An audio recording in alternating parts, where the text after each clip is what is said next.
Ako tak dokončujem prípravy s jednou platformou, na ktorej nájdete všetky oblasti, ktorým sa venujem, celé moje pôsobenie. A bola som pri kategórii knihy, keď som tam pridávala fotku z krstu. A napadlo ma, že vám túto moju knižočku troška bližšie priblížim. Táto zbierka básni nesie názov Prečítaj si básničku pre svoju dušičku. Obal som taktiež vytvorila ja a je skladaná práve takým spôsobom, že vás prevedie akoby takým svetelným tunelom. Čiže kráčate po ňom pri čítaní a potom vlastne vychádzate z neho von.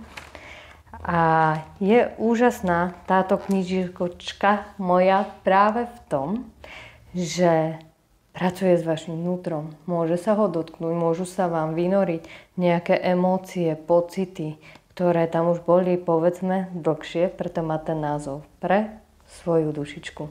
Pôvodne som ju zamýšľala vydať len pre nejaké moje blízke okolie, ale ešte niekoľko výtlačkov je k dispozícii, takže pokiaľ máte záujem o nejaké bližšie informácie, kľudne mi napíšte na tekelova.info@gmail.com.